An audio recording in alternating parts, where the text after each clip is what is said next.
Welcome again to the special lecture series on the Korean wave, who are K-pop fans in Europe. This is hosted by the KDI-FU Korea Europe Center at the Free University of Berlin. So today is our last session of this 5-day-long workshop. Again, my name is Seo-Young, and I'm hosting this talk series this week. And today, I'm going to continuously be hosting and also, in addition, presenting one piece of the study. So let me briefly introduce myself. I'm a guest professor for gender studies at the University of Graz in Austria, and also I'm at the Korea Europe Center at the Free University of Berlin here. And I was before junior professor of economics at the University of Marburg, and I'm an empirical economist, basically, focusing on Korean economy and quantitative research in Korean studies, more in an interdisciplinary manner. So, all right.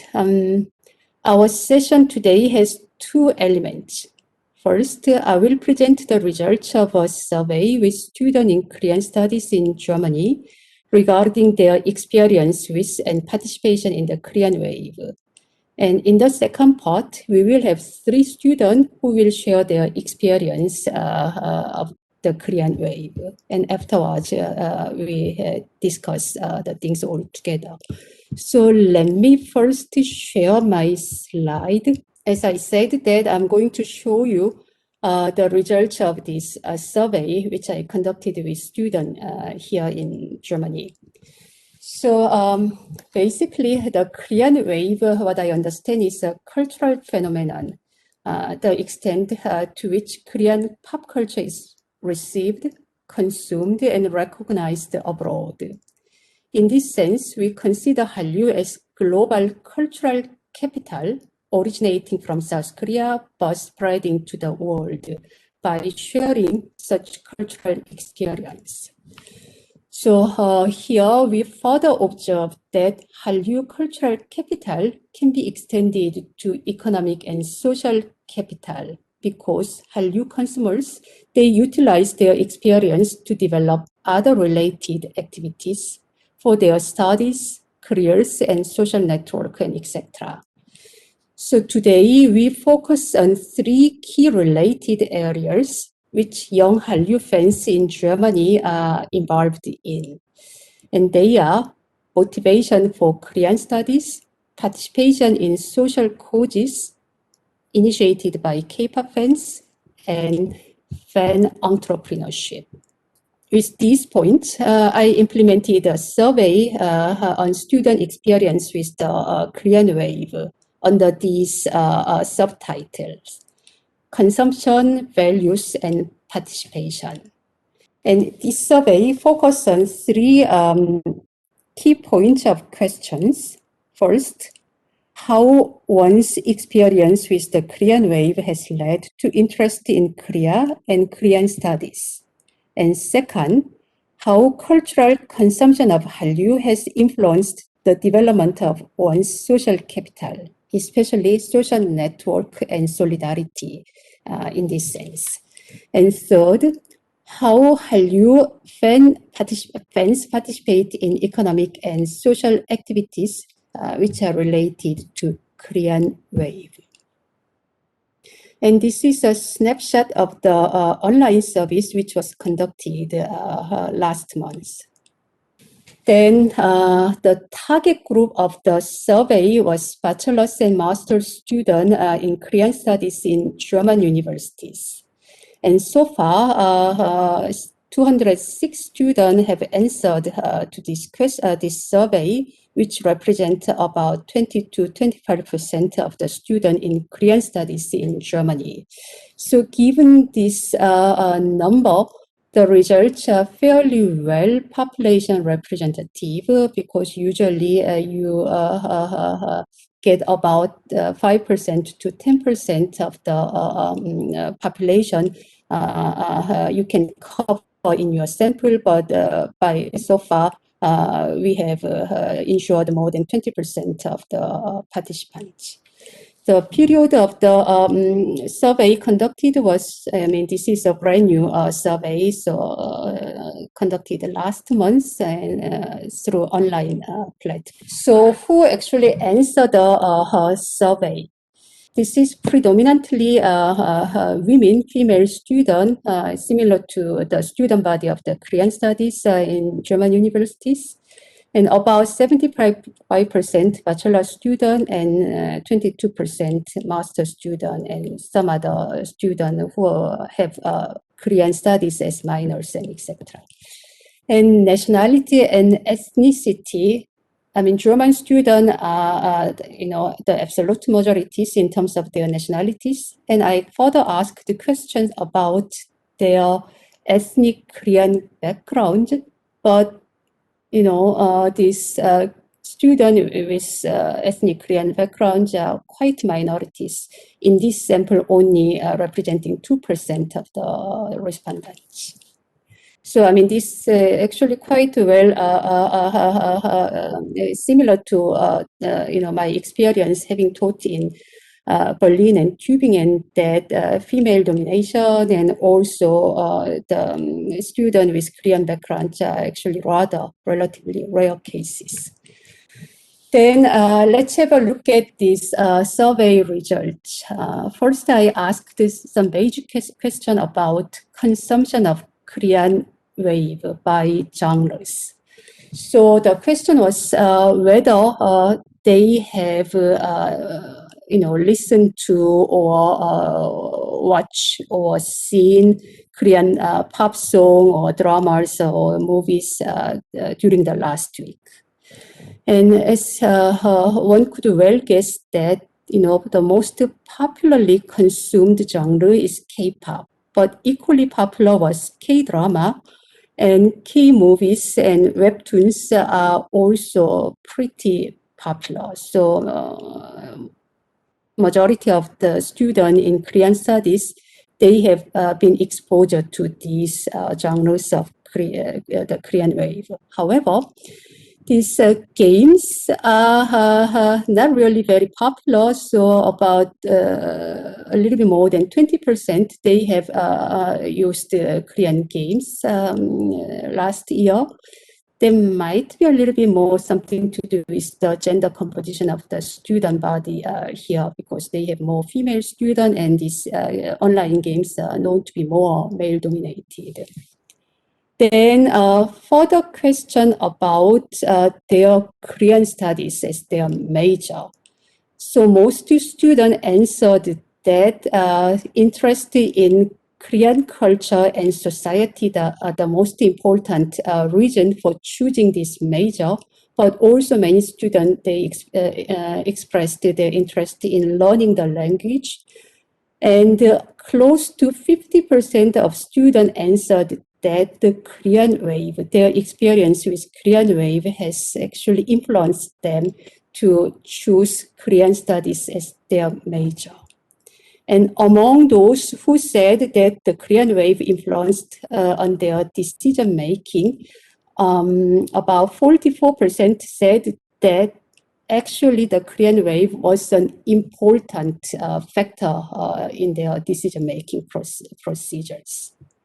So one could see from here that there is close relationship between the Korean wave experience and students choosing to study Koreanology as their major in universities. Then in a further related question, students said that among these different genres of the Korean wave, K-pop was most influential in that led their decision to choose Korean studies, but also we see some other the diversity in answers.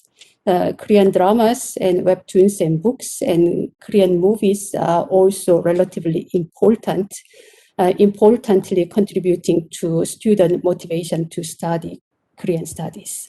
Then after these basic questions about Korean wave consumption and Korean studies, I further asked further questions regarding Hallyu experience and student social capital formation. And question about whether they have joined the social network related to Korea, about 18% of students said that they are actually K-pop fan club members. And some others, about 9%, said that they have joined Korean cultural organizations. And there are also other students who joined other types of network, civil organization and church groups, and then SNS groups and German Korean youth groups and etc.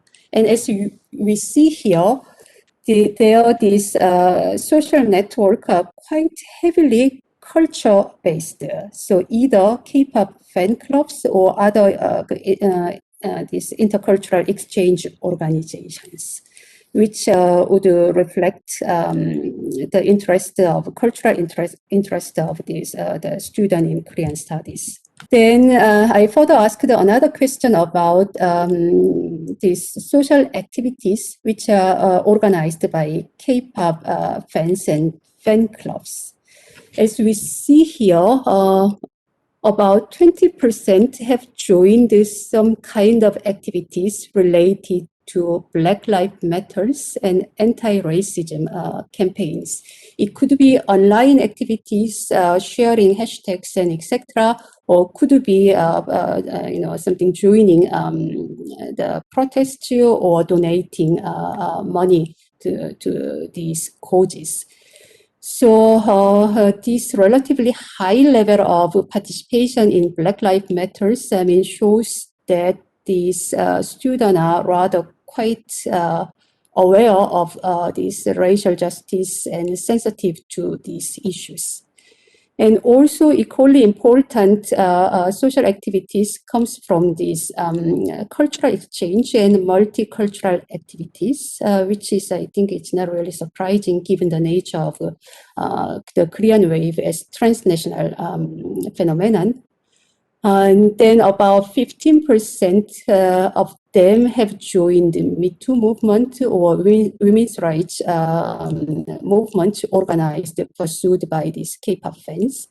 And about 10 to 11% of students have donated money for international humanitarian causes. As we see here, that this social network of students in Korean studies and then these activities are quite related to culture, intercultural exchanges, but at the same time, this intercultural, this fairness and awareness are quite, important figures here.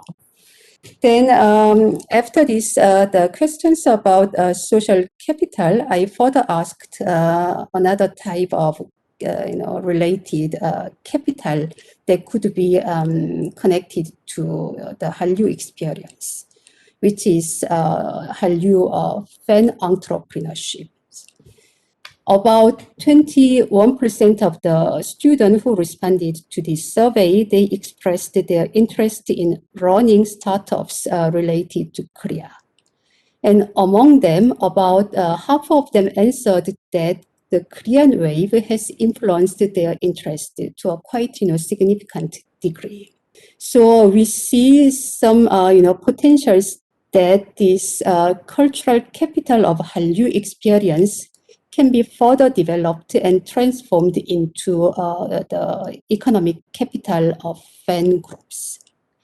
Then how we can materialize or substantiate such motivations Hallyu fans have, young fans have, into real economic activities.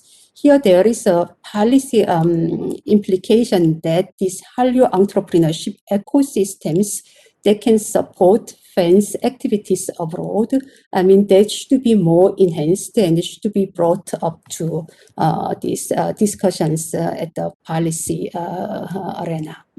Then, a further question about the types of startups the students are interested in, if they are interested in opening up their businesses. And quite a number of them, more than 10%, expressed their interest in tourism with Korea. And also about 10% of students show their interest in intercultural and then cultural activities and then trade of cultural products and services. And some students are also interested in culinary service and Korean restaurants and etc. And Korean fashion and fan shops and so on. What is interesting here is that way more students, they are interested in culture-related business opportunities compared to IT or technology part, for which Korea has comparative advantages in the international trade. So probably this culture-oriented interest in economic activities, they mirror the K-pop fans and these culturally motivated students in Korean studies who are K-pop fans. And as a last question, then I asked that how the student define and perceive the Korean wave in terms of cultural diversity.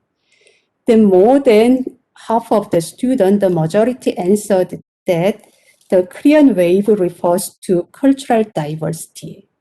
However, what is interesting was that quite a number of students, close to 30%, take the Korean wave as individual experience of, pop culture. And some of them say that Korean wave is a replica of the Western pop culture, not really a lot different from their own. So as we see here, is that while the majority of students agreed with this transnational nature of the Korean wave and also this medium as of the cultural diversity, about 1/3 of students find the Korean wave as a quite individual experience and probably not a lot different from their own cultural background. So there are quite some variations in understanding, defining and understanding the Korean wave among students. So from this survey, what we could get? There are a couple of several implications we can draw out of it. First is that this relatively unconventional study choice of Korean studies quite promoted by the fans of Korean wave and their experience. And second, Korean wave is, so far rather predominantly, about K-pop, but this is not the whole story. That there are certain diversities of tastes and preferences that fans of the Korean wave also consume quite a lot dramas and webtoons and movies and etc. So there are also other important genres of the Korean wave beyond K-pop. And third is the Korean wave experience something, valuable beyond these cultural scenes could be extended and developed into other types of societal activities. And we find certain, potentials in this regard, that K-pop fans, the Korean wave fans, they do participate in social causes and then they form social network. And some of them, they have entrepreneurial and economic motivations by utilizing their Hallyu experience. And this suggested that the Korean wave can be a vehicle to promote global solidarity for social causes, for instance, racial justice and gender equality by promoting fans' social capital. And also, these economic gains of the Korean wave, which is a quite big commercial market, can possibly be shared with fans through developing their fan entrepreneurship. All right, they are about the survey results I would like to share with you. Then now let's move on to the second part here.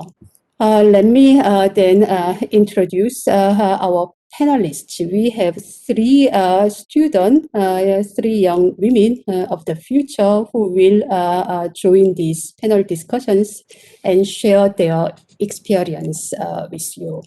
So I will briefly introduce them to you, and then we will go by alphabetical order here. So first we have Lucie Bartosova from the Czech Republic. And she just completed her master's degree in Korean studies from Charles University in Prague. And she works with McKinsey at this time. And before she studied the Japanese studies, and now went on to pursue her degree in Korean studies. And we have Rikke Larsen, who is a first-year bachelor student in Korean studies at the University of Copenhagen. And since 2016, she has been a K-pop fan and has been to Seoul and Berlin to attend concerts. Right. So I think, Rikke, you can start, and then afterwards, Lucie and Gwendolyn, we can go by this order, and each of you would have about 10 minutes to talk about your experience. Then, Rikke, please. Hi, I'm Reiche. I'm a first-year student at Copenhagen University with a major in Korean studies here. As Professor Cho just said, I've been a K-pop fan since 2016, where I was introduced by my friend to different K-pop groups, which I then ended up being drawn in by and researching on and expanding my knowledge on K-pop and Korean groups and the songs in general throughout the summer of 2016.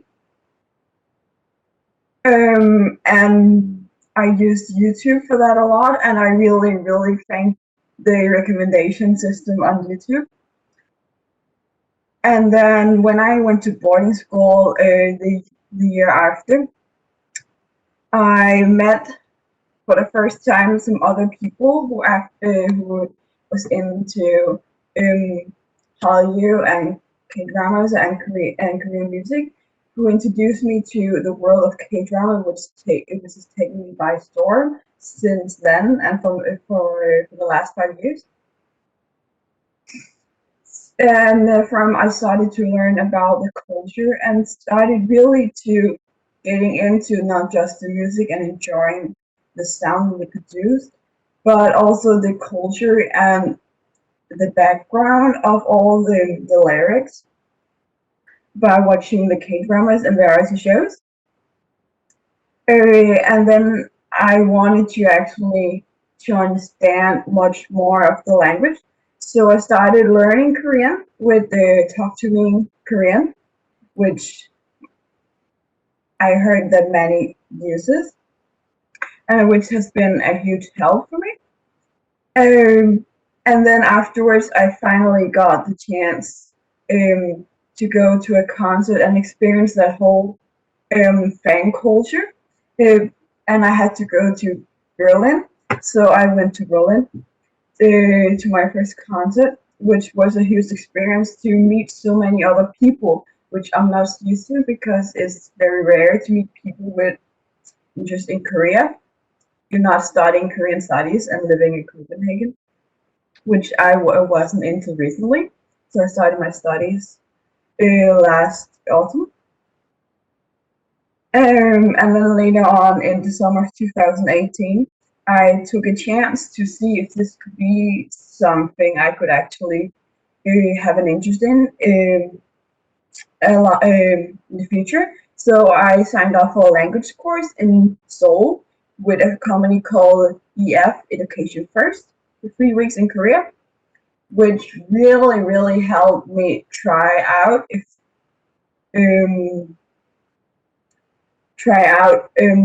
this could actually be something I could do something with. And it gave me a big interest in digging deeper into Korea and what it was, especially since then it could give me a chance to understand my two adopted siblings from Korea as well. So maybe I could get closer to them at some point. So with the help of the friends I made there, who were also from Europe and Denmark, I learned a lot. And then I continued to go to concert and Lucie in Berlin, which again was a huge experience. And then I started to I could influence my friends if they could try to understand where I come from and what it is that I have an interest in. So I started like playing some music in the background, because if they would, I offered it to show them up front, they would be a bit critical. And I brought my friend to a concert which he really liked, and is much more open to it now, and even listened to it a few times. So I really like that it helps me.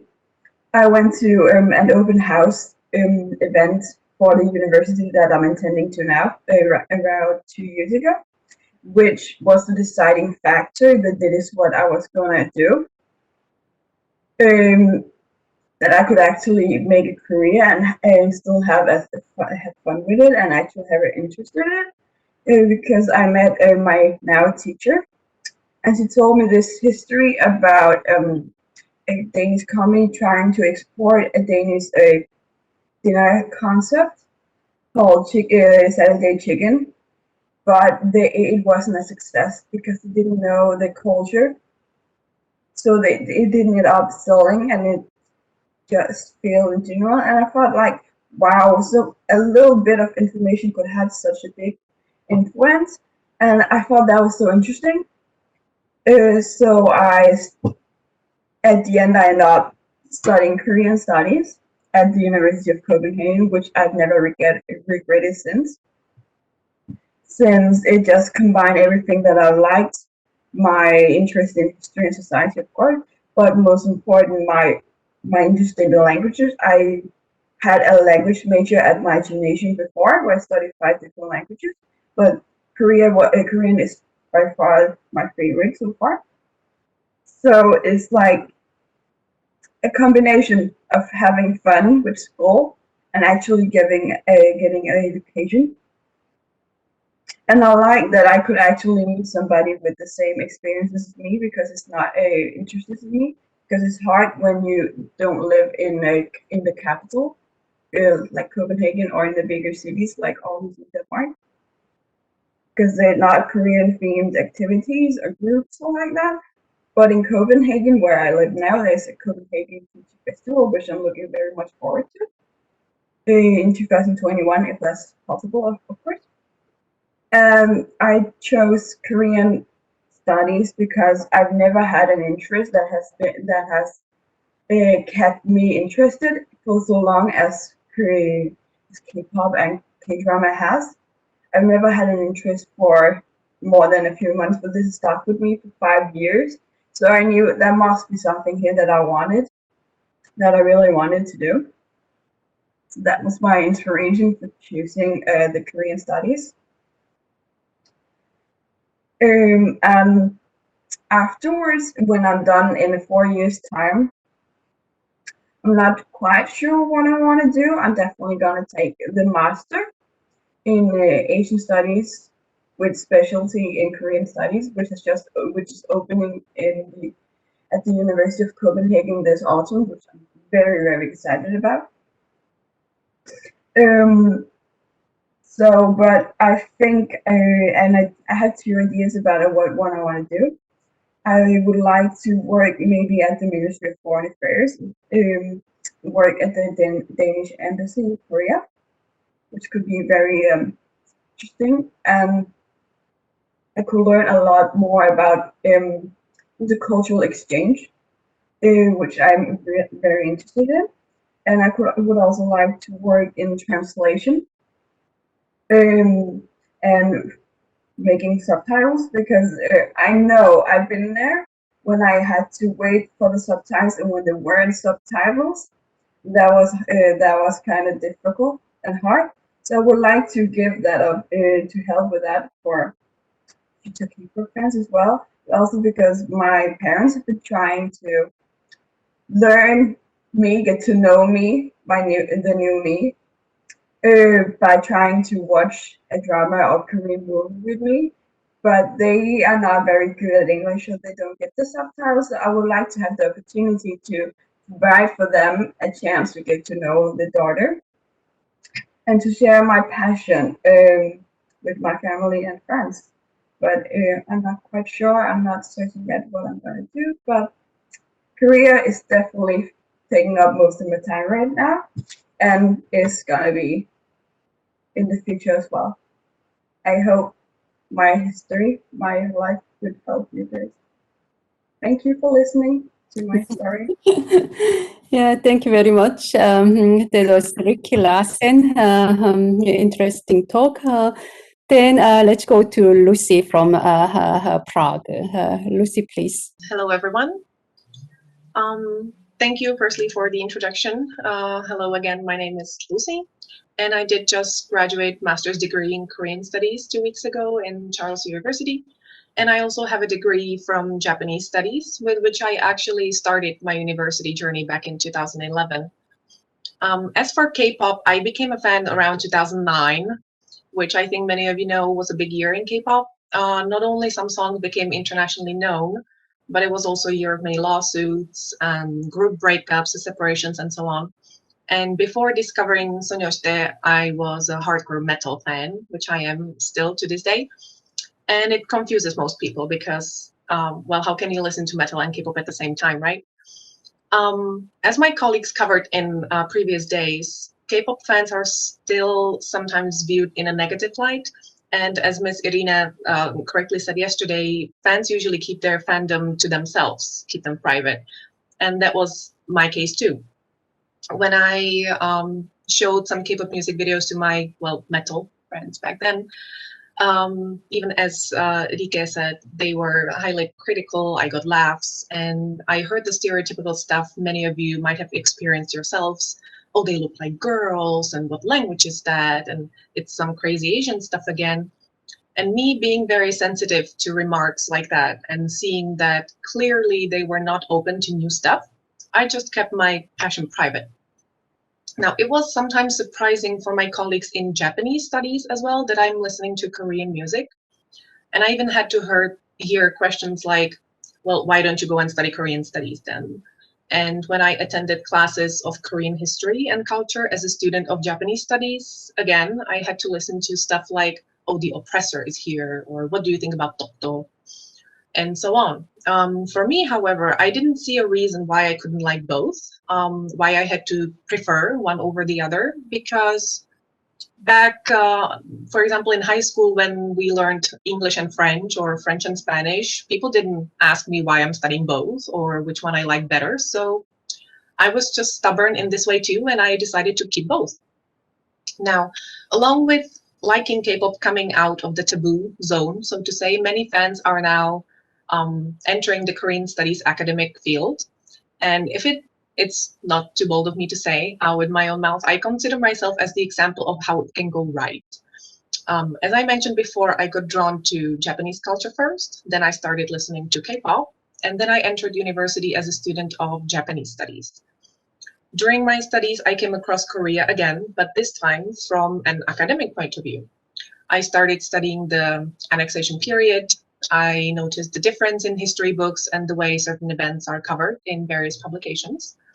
And at that point, I also started studying Korean language on the side because, well, it was similar to Japanese, and I already got a hang of Hangul by watching idol shows such as Star King, Star Golden Bell, and so on.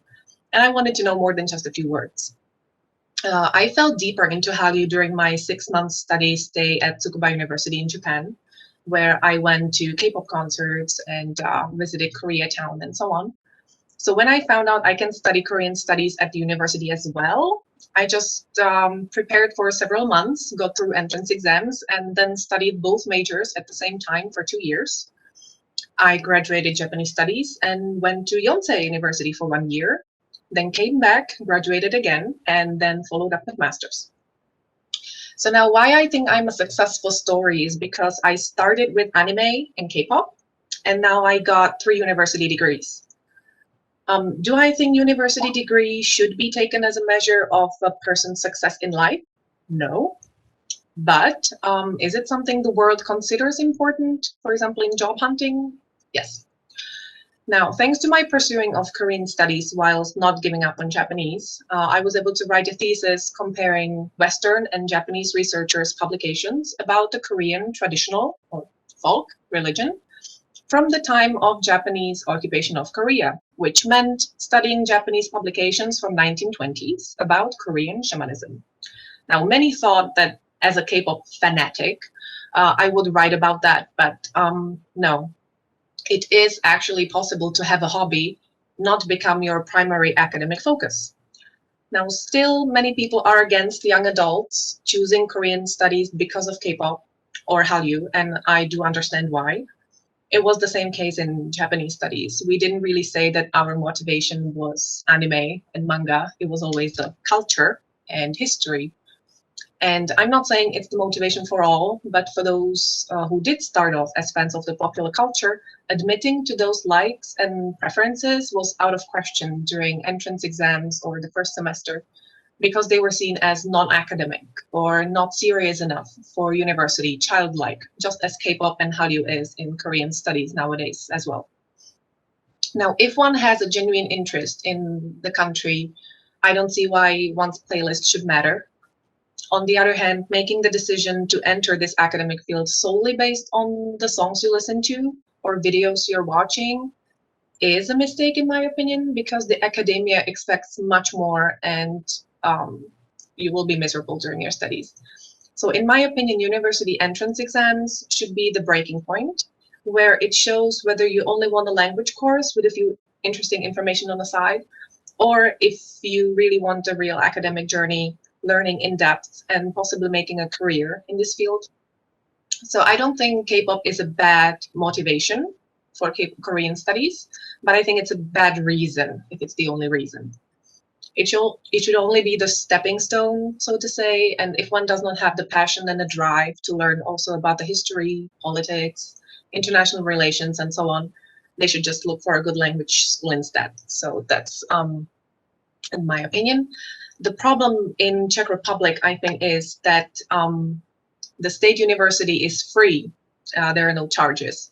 So many K-pop fans in Czech Republic view Korean studies major as a free, high quality language school, which is why I'm stressing entrance exams that much, because it's the only way of differentiating people who will give up after 1 or 2 years and are basically taking up a space of someone who is genuinely interested in Korean culture as a whole. Now, me, I had wonderful opportunities thanks to my entering to the university. I had 4 scholarships in Japan, 3 scholarships in Korea, others as well, and for example, the UK. And they gave me so much in terms of knowledge and experiences, both academic and fun. I attended K-pop concerts and events in Korea and Japan and Europe as well.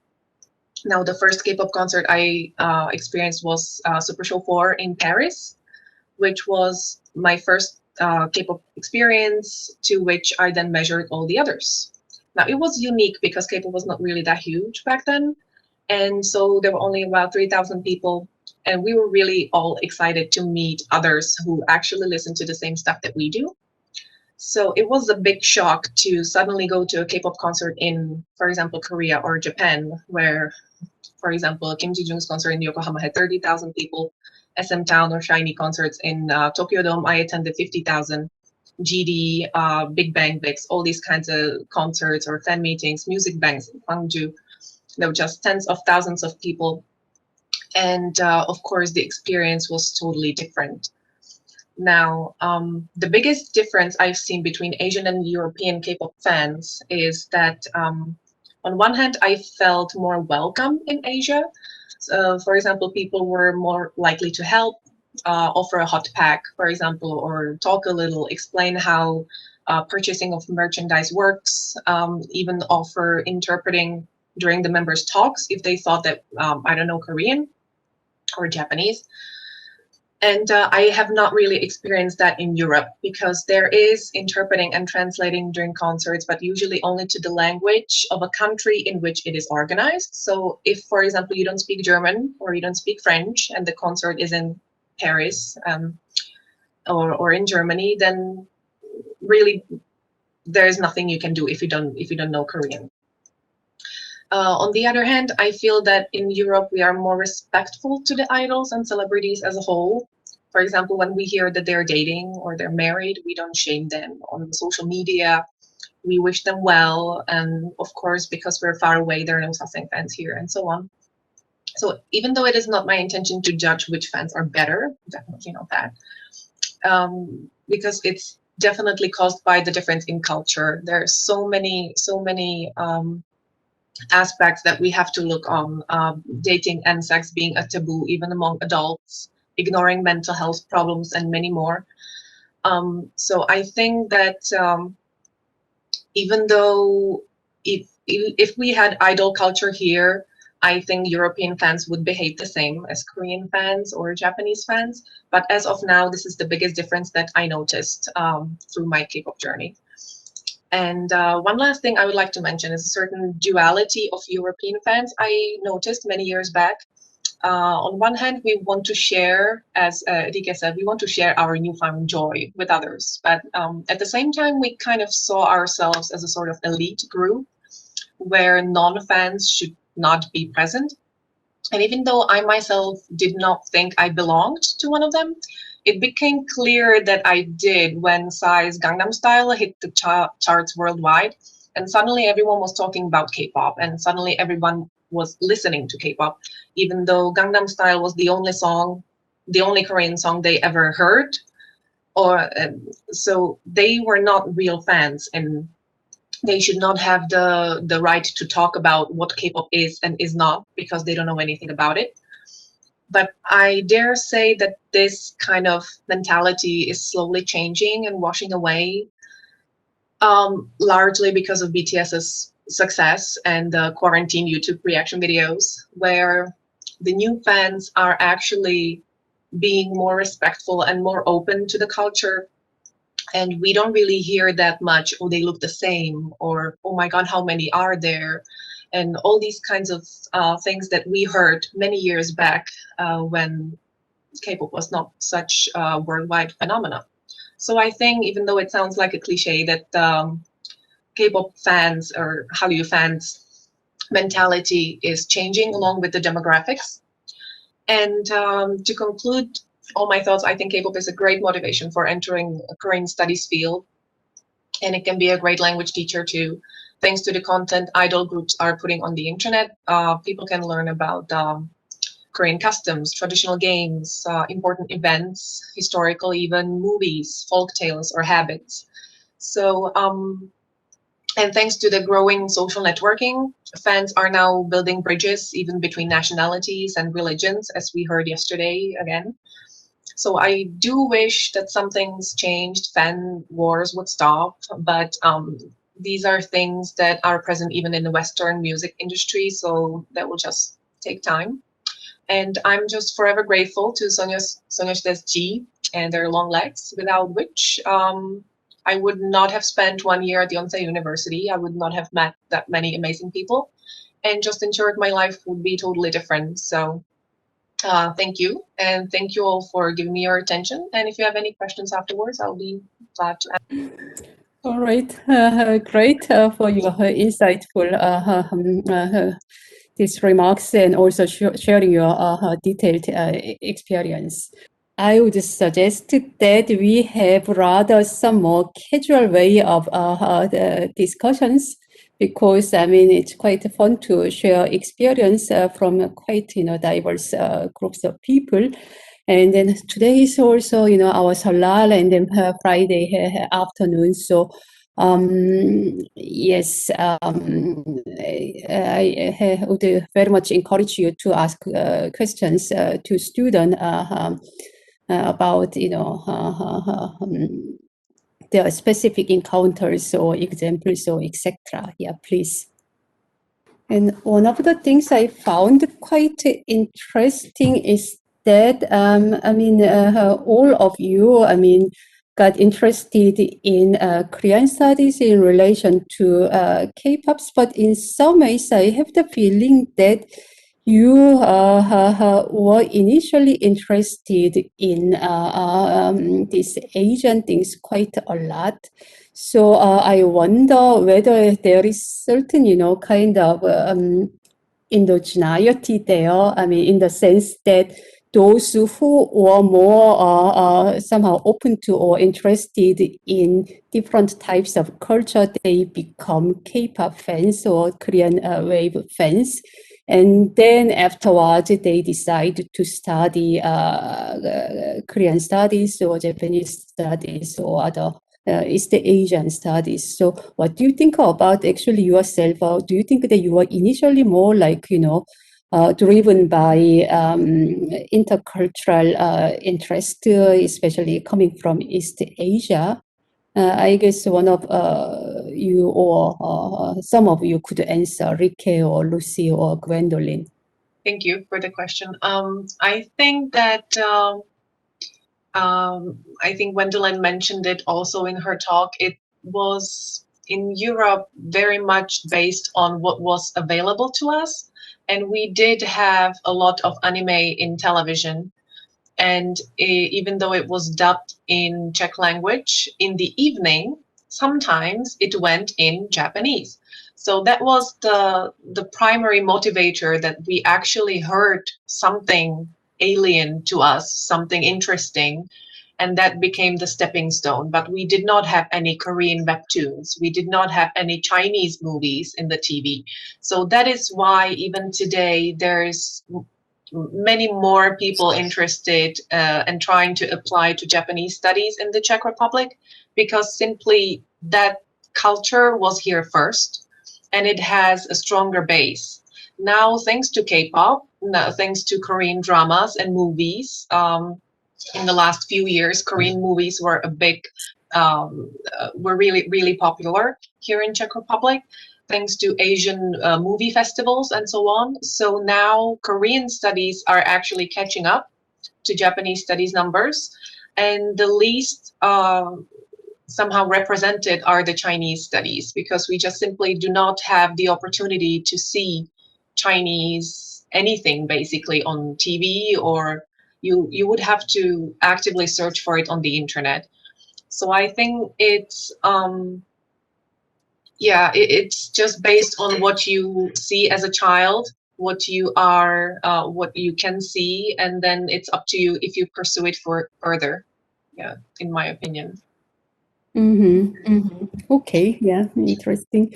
And others? I think Lucie said a lot of what I was thinking, because I remember when I think back, that watching anime was actually anime and it was Japanese, because at that time I was just like, okay, every cartoon is just cartoon. I didn't really think about Yu-Gi-Oh being Japanese until later on, where I actually discovered that it was not just an American cartoon, it was actually from Asia. And I think that being open to other cultures is always a good start. You have, and I think that entertainment in general is a good way without if you don't have an ethnic background. I think that's the most common way that people get into other cultures. Like that, I remember before being into Asia and K-pop, I remember really, really liking the British culture and history, because we saw that in drama, in TV shows as well, and then really being interested in English, and then other countries like France or YouTube, because there was a lot of documentaries going on in TV. So I think entertainment is basically the way that people is getting attracted to other cultures. Yes, from my side, I don't know, but I do think, at least in my case, it played a role that I'm not only German. I have a double nationality actually. I'm French German. So I never had a I'm not a minority. I'm not a minority, but I'm not like a classic German person either, because I have a double nationality, and also my family is split into two countries. So I always had more than one culture I was interested in naturally from the get-go, and I also always wanted to know more about other cultures in general. So as I mentioned in my presentation, it's not that I only listen to Japanese music. I actually sang along to Bollywood music, and had a whole little phase where I really wanted to know more about Indian culture, and I also have Indian friends, and I have I always had this this kind of multicultural view on life, and it makes things more fun and richer, and it also expands your horizon in general. And I do think with the whole technologies and the globalization trend that are somehow existent, even though we cannot really interpret them 100% like clearly right now, I do think that cultural exchange is always a positive thing if it's done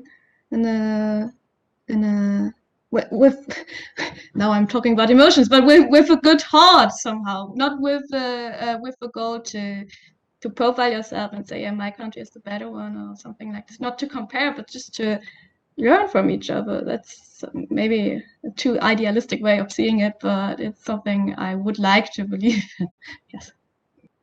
Yeah, right.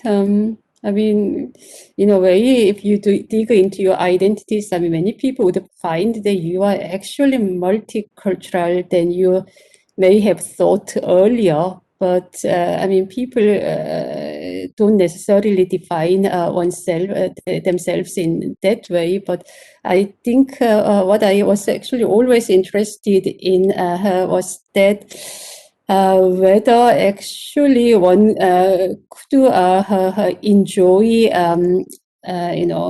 culture from another country without positive or negative side of prejudice, because you see others through your own angles and through your own experience, and often certain types of stereotypes are imposed on the culture. So I mean, many of you actually mentioned that K-pop fans have been in some ways negatively considered in society, probably also related to this aspect. But I don't know, probably you actually became fans in young age, so I don't know whether it was really an issue there, but while recognizing that these societal perceptions might be different, and then also you are also not completely from what people in your society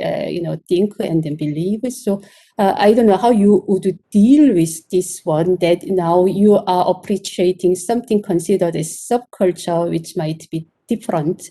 I mean, we talk about it rather, on an abstract way before, but I mean, individually, how do you have, how would you say about your experience? I wouldn't say that in my experience that I was viewed negatively. I was just viewed different and got a lot of question marks. We're like, what is that? What are you pursuing it? And when I was telling people that I was going to study Korean studies at the university, I got a lot of question marks, and they always ask me, what are you going to do with that? But I was lucky because through my years of school, I was lucky to attend boarding school for a couple of years, which assembled a lot of different people from around the country, and was an international school from around the world too. there was more diversity than just Denmark and Danish culture here. So I found some people who had the same interest, so I didn't feel like I was negatively viewed, just more different, I guess. But it did feel weird when I was the only one who didn't actively listen to a lot of American music and rap in gymnasium before. I did get a lot of questions, and it's like, oh, now she's listening again, and now she's listening again to that. But I think I was pretty lucky, I guess, because I got into this in relatively late compared to the other panelists. So I think that's different because people were more exposed to it when I got into it. Mm-hmm. Yeah, as for what you said about prejudice or the stereotypes, for example, they're definitely there. And yes, it was different many years back. And I think also now there's just so much positive stuff on the internet about Hallyu in general that it's easy for the newcome fans, so to say, glide on the surface and just look at the pretty videos and look at the K-drama and watch the movies and kind of just glide over it. But if you are in K-pop for 10 years, then you know about all the dirt that happens underneath and the lawsuits and everything and all the scandals that happened. And now I'm not talking about who's dating who, but about the abuse and about, everything. So I think that's one of the main reasons why K-pop fans in general are viewed in negative way still in some parts, because it takes all the fans from all over the world, from all age ranges, and all these sasaeng fans that write messages in blood, that dig up the celebrities' phone numbers and call their families, and all this kind of stuff. So it's very hard to distinguish that, oh, I'm the normal one, and these, you're talking about someone else.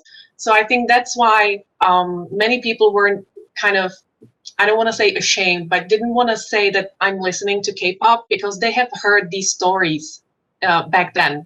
They knew, that's that stuff. But now it's kind of changing. Now when you say you're listening to K-pop, many know, oh yeah, I heard about BTS, and that's it. So I think it's kind of changing, and it's not that bad to be a K-pop fan nowadays. And also all these people that did this stuff, they grew up also. They may be 10 years older. So, there's a new generation, and these older K-pop fans are kind of sharing their wisdom as that this is not how it's supposed to be done. Let's just be friendly. And it's kind of giving the maturity to the community that's trying to break these stereotypes, that's trying to, yes, these judgments were here, these stereotypes were here, we did that, let's just learn from it, and let's have a new generation of K-pop fans that would not be like that. So I think it's changing for the better, but still some of these prejudices kind of prevail, and mostly on the internet and in the comments, where the anonymity is giving people strength to be nasty. But yeah, hopefully that will change too with time. I think about this matter, I think Gwendolyn, you have some expertise, these abuse issues in K-pop. I'd like to just add two things that came to my mind when I listened to the other panelists talk about this stigma issue.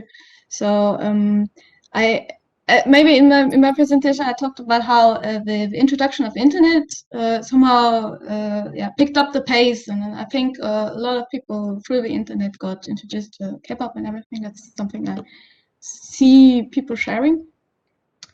And actually, from my perspective, maybe the fact that I was an early internet user, like I actually used chat functions, and I didn't use social networks, but like chat functions, and I knew how to get information from like English speaking information, for example, like from English portal sites that had news about other countries, especially Korea.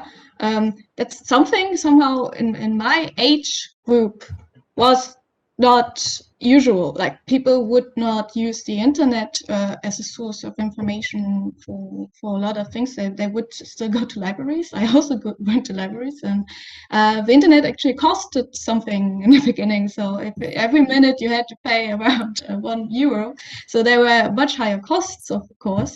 And we had no smartphones. So my first smartphone I got was when I was, I think, about 20. And it was a very slow and bad smartphone. So I could not, all these things that exist right now for fans to socialize with each other. And that became also much more common for a broader group of people to use and to consume, where a very niche thing when I started consuming like other cultures for the internet, entertainment goods, I mean. So that was weird in itself to consume so much different entertainment goods that they're outside of the normal and quite accessible market for my peers. So I think this may have just strengthened this image of someone, a geek, a nerd, someone techie, that someone got can do things with the computer, and then has other taste, different taste that's not normal in itself. I think this may have also played a role in the first generation. I call myself now first generation of maybe German K-pop interest.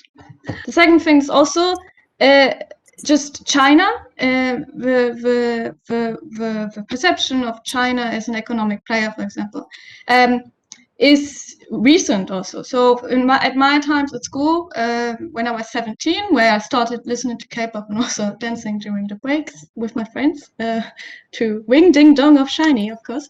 That was kind of, why would you do this? Like, what does it help you with your career? You know, like China and Japan and Korea, these are not things or languages you need. You need to study English and something with the American market somehow if you want to succeed in life. Do something in the economic field. And China was not on the mind map of a lot of people. And this also changed, and right now people may recognize more the use of learning an Asian language somehow. But at that time, really, as far as I see, it was just weird. Why would you invest so much energy, resources? Because my time is a resource, of course. So every minute I use listening to K-pop and not maybe trying to study up on some kind of career choices I potentially can do is, of course, lost time somehow. So people would also see that it's weird, of course. So just in general, I kind of understand why people had a stigma against it, because it was not logical, because they had other perceptions of what people were supposed to do to live a normal life. And this changed since then, I think. That's my thought. Mm-hmm. Mm-hmm. Any comments or questions? Kevin Erajo has one, I think, remarks for Gwendolyn. Kevin, would you like to actually say something by yourself, or should I read out? Yes, hello, can you hear me? Hi, thank you for all your talks. It was very interesting, and as a 90s kid myself, I'm from Stockholm University, Korean Studies, by the way. I identify with all of your stories, especially you, Gwendolyn, because I have a very similar story. I started out with Japanese, and I even moved to Japan for a few years. And then that brought me into the Korean culture. And now I'm studying Korean. I just wanted to comment on one part of your talk that you talked about foreign culture not being weird or strange in any way, because we always had access to it. it was actually the same thing for me in Sweden growing up. I was watching anime without knowing that it was anime because it was dubbed in Swedish. And I never considered that there was a difference between anime or cartoons. So I grew up watching that, and then we also had manga in my middle school library. So it was very natural. But then while listening to your talk, I also noticed that, as you said, I listened to Tattoo growing up, and watching Eurovision every year, it was really normal for me to listen to music from other countries and singing in languages that I didn't even know. I just learned the song by listening. And I think that maybe this sparked some kind of interest in me, and I think that many people in my age also feel the same way. I sparked an interest for foreign cultures, and which ultimately translated into Asian cultures as well, because Eurovision is only for Europe, apart, well, Israel and Australia nowadays too. But I think it's really easy to maybe bridge the gap once you start learning about one foreign culture that you just want to learn about the whole world. So that was my comment about that. I also had another comment, which I didn't wrote in the chat yet, about defining a fan. And it's really difficult to define what a fan is, and it's difficult to define yourself as a fan as well, in my opinion, just as you said. There's just one thing that I would like to add to your talk, Gwendolyn, that I think it's really difficult to define myself as a fan of Korean pop music, because there is a really high expectation that you have to know everything about a band if you say that you're a fan about them. For example, I can't say that I'm a fan of BTS because then most friends would assume that I need to know, I need to have a favorite stan or bias in the group, and I need to know all of their songs, and I need to be able to sing them. I need to know like dance moves. So there's some difficulties in defining oneself as a fan, because it brings a lot of baggage into the definition. So yeah, those were my comments. But again, thank you for your talks, very interesting. And thank you for organizing the event again. I've enjoyed the whole week. Thank you very much. All right, great. Seems like this is also a generational issue, that sharing experience. Yeah. And any further questions or something to add? Probably. Yeah, I would just maybe follow up quickly on the last part that Kevin said, because yeah, there's only one time that I entered actually into an official fan club, which was VIX. And I happened on it by accident, but I never really thought myself that as you said, I have to know all their birthdays by heart, and I need to know. Yes, you were supposed to know which color pertained to your group, so that you wouldn't go in a blue shirt to a TVXQ concert because there would be incidents. So there's just like basic knowledge that you would know.